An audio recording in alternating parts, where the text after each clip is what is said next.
Welcome back. Today we are going to be talking about Chapter 9 in Animal Farm. And by now, you should have read Chapter 9, and you also should have completed the questions for Chapter 9 that are posted in our Google Classroom. Like always, today's lesson will be touching on some literary elements. Today we're going to touch on symbol and illusion and suspense. We're also going to go over the plot events in Chapter 9. And like always, we are going to dig a little deeper and touch on our running overarching concepts in this chapter. So, to refresh your memory, a symbol is an object or an idea that has meaning in and of itself, but also takes on a deeper second meaning.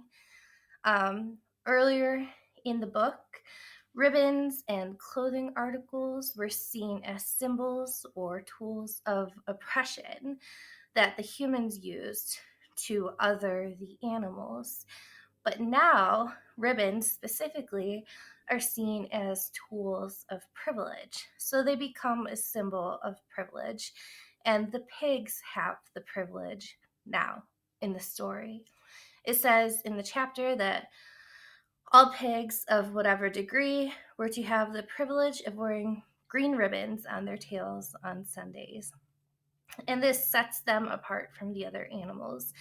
They have all these special privileges that are conferred upon them throughout the book, and it's just culminating into these symbols of privilege. An illusion, as you well know, is a reference to a well-known text, and allusions are typically biblical, historical, Shakespearean, or mythological. And we have the return of our biblical allusion in chapter 9. Moses, the raven, who preaches of Sugar Candy Mountain, has returned. And if you recall, Sugar Candy Mountain is an allusion to the Christian idea of heaven. And it says, in the middle of the summer, Moses the raven suddenly reappeared on the farm. It's also significant in terms of this illusion that he preaches and preaches of the afterlife, but contributes absolutely nothing to ease the animal's suffering in this life. He just spouts off at the mouth and contributes no tangible sort of benefit or assistance. And lastly, we have suspense. And suspense is a feeling of nervousness or excitement that is created. It makes the reader want to know what's going to happen next. And things get suspenseful later in the chapter. It is stated that the animals felt a little uneasy at this in terms of what happened to Boxer and how he would be treated for his injury. And as readers, we should be very curious to see how things are going to play out. So the events in chapter 9, the chapter begins and Boxer's hoof is still injured. Remember, he split his hoof during the Battle of the Windmill, and he still hasn't fully recovered. He's also getting older. He's almost 12 years old, and he's just not in the physical shape he used to be. He's already built 2 windmills, and he is determined to complete the third. Um, it's significant that his usefulness to the cause, to Animal Farm on the whole, has decreased. So Boxer is no longer as necessary as he was once his physical abilities begin to dwindle. It's mentioned retirement. Boxer is looking forward to retiring. He's a year away from his promised retirement, but no animal on the farm as of yet has actually retired. And if you recall, they got rid of the retirement paddock and now they're growing barley in the paddock to make beer for the pigs. It's stated in this chapter that a too rigid equality in rations, Squealer explained, would have been contrary to the principles of animalism. So what he's saying here is that equality is actually the opposite of the goal of animalism. When we all know, based on earlier concepts and tenets and principles in the book, that the very, very sole purpose of animalism and Animal Farm is that all of the animals would be equal. And here you have Squealer arguing that inequality is really the goal. They use loaded words.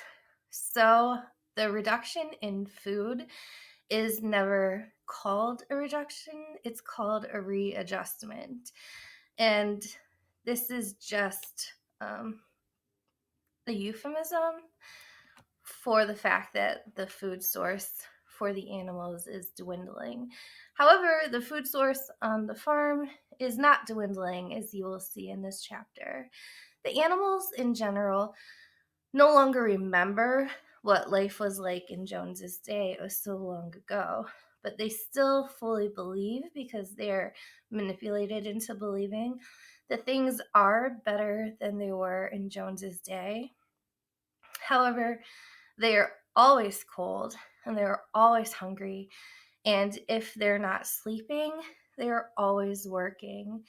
So we as readers do realize that things are now way worse than they ever were in Jones's day. It's stated by Schuyler that at the very least they are free. You know, they're free because they're working for themselves. But the question now becomes, are they really free? And there's various degrees of freedom. There's freedom from, and there's freedom to. Sure, they're free from Farmer Jones, but are they free to live their natural lives? Are they free to enjoy their experience and time on the farm? Are they free in the sense that they have equal treatment and that their labor benefits them themselves? Those are all up for debate, but I'm inclined to say no, they're not free. Napoleon has fathered over 30 children, piglets, over 30 piglets. So there's even more pigs to feed on the farm now. And his goal is to build a schoolhouse for them so that the pigs can have their education. Also, it's now determined that if any animal is out and about and crosses paths with a pig, that the non-pig needs to step aside and let the pig have the right of way. So another way that the pigs are elevated in their status. And oh yeah, the pigs are going to be wearing green ribbons on their tails on Sundays because they can, because they have that privilege now. The animals have even further reduced rations, and now they have no oil for lamps in their stalls. So much for that. There's also absolutely no leisure because all they do is work. So they're starving, they're in the dark, which I guess could also be a metaphor. But the pigs are living their best lives, and the pigs are actually getting fatter. Also, the pigs are making beer. So that's where the barley is going. The barley could be feeding the other animals, but instead it is only benefiting the pigs. There are spontaneous demonstrations once a week, which spontaneous is something that is out of the blue. So if you know that something is happening once a week, it's not necessarily spontaneous. So that is ironic. And it's more or less like a military parade. The animals get into formation and they stroll around the farm. In February, Animal Farm is declared to be a republic, and they elect Napoleon as their president.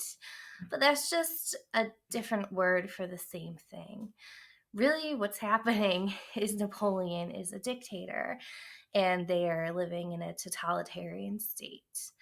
There all of a sudden, mysteriously, are new documents concerning Snowball and revisionist history. Now it's said that Snowball, in fact, led the charge of the human side in the Battle of the Cowshed, that Snowball was the humans' leader, and he was never shot.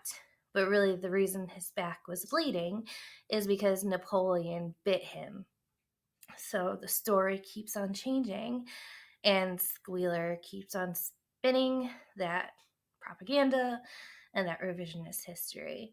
And when things are at their absolute worst now, all of a sudden, Moses reappears to assure them of the promise of the afterlife, of Sugar Candy Mountain, where it's Sunday, 7 days a week, and animals are free and they're at their leisure, and there's an abundance of delicious foods for them.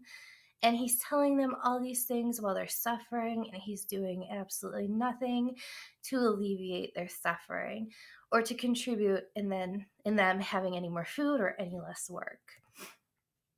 Boxer, whose hoof has by now healed, is determined to work even harder than he ever has before, and he is up bringing large stones to rebuild the windmill, and all of a sudden he collapses.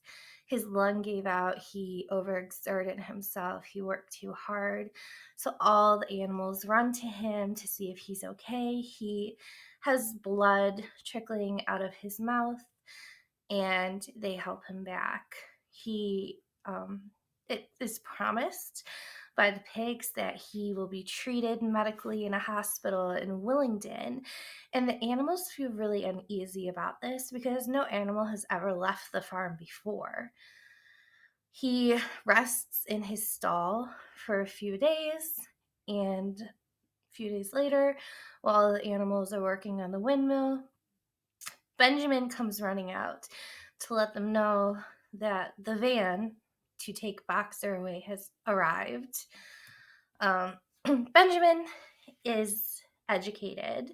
He's the donkey. He's educated. He is very intelligent, and he is galloping at full speed to let the animals know what's happening. He could read, and he knows that the van says horse slaughterer. So the van is going to take Boxer away and cut him into pieces for goods, including glue. And Benjamin can read this, and he knows, and he tries to save Boxer. But it's a cautionary tale because Benjamin has known all along the horrors and the atrocities that have been happening on the farm, and he sat silently watching it play out.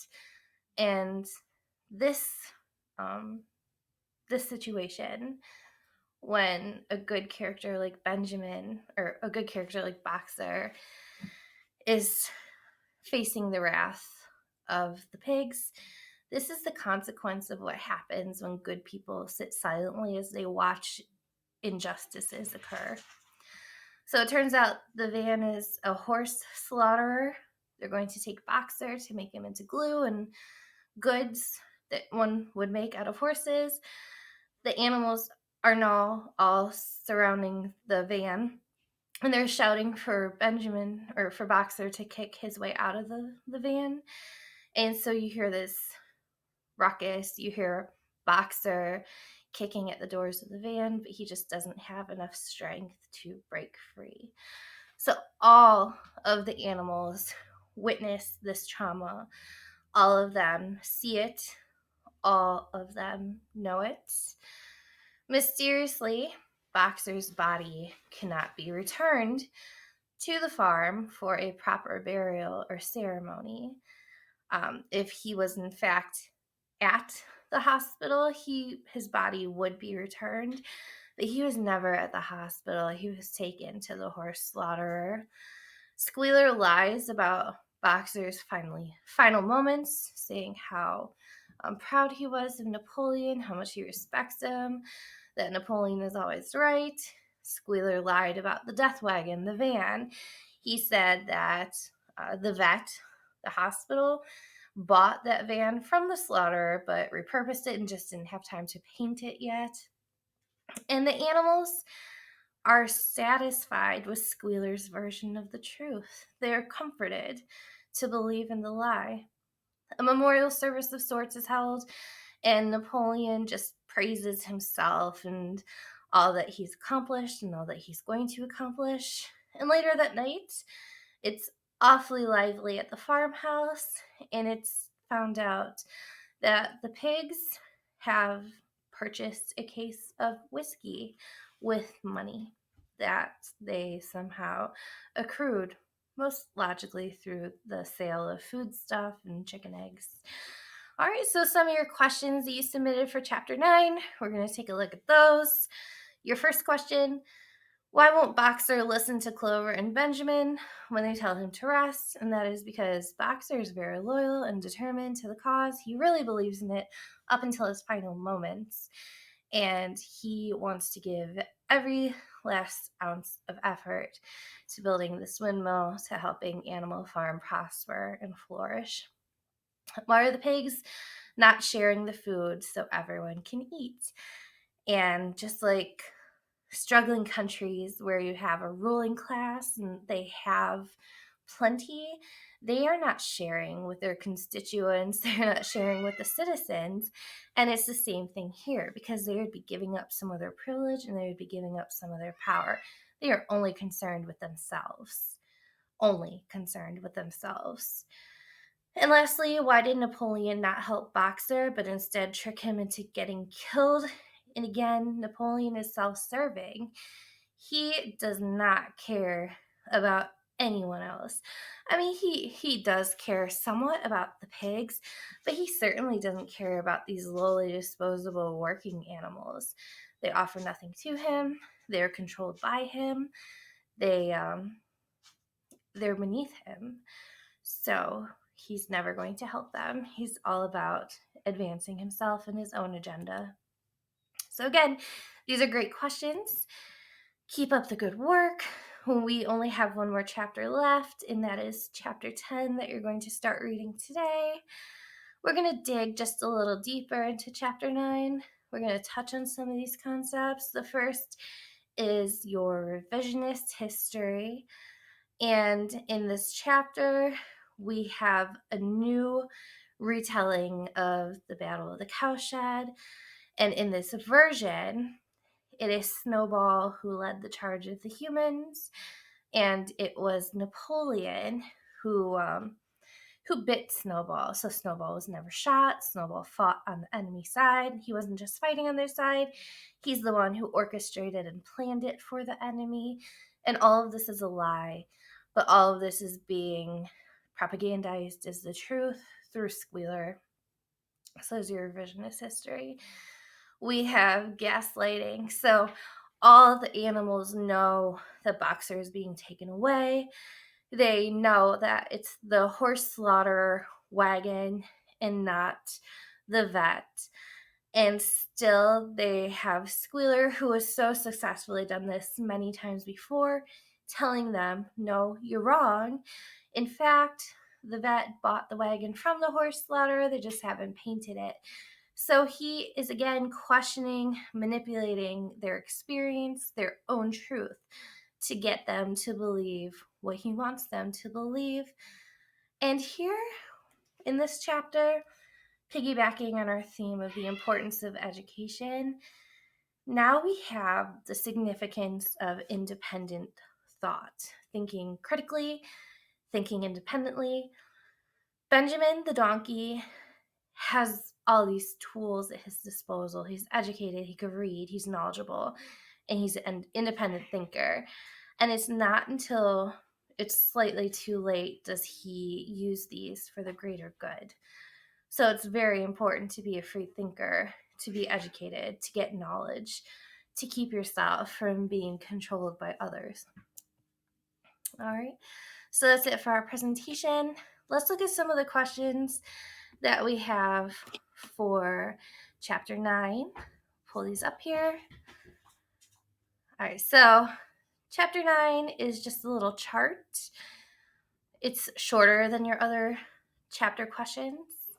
You have a statement in the middle column, and to the left, you have to identify whether the statement is true or false.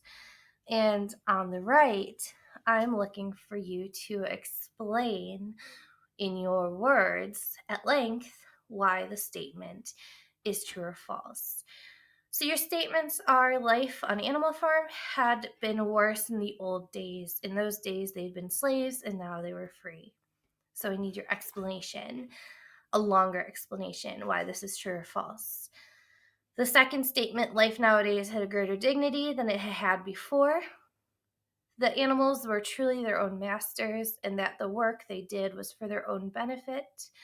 And lastly, as Squealer explains, Boxer actually was taken to the hospital in a van the doctor bought from the knacker, and a knacker is a horse slaughterer.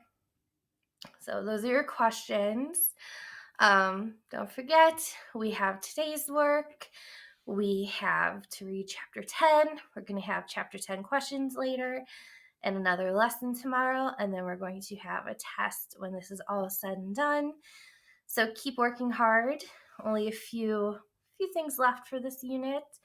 As always, feel free to email or send a message to get a hold of me with your questions, comments, or concerns. And that's it for today. I'll talk to you later. Bye.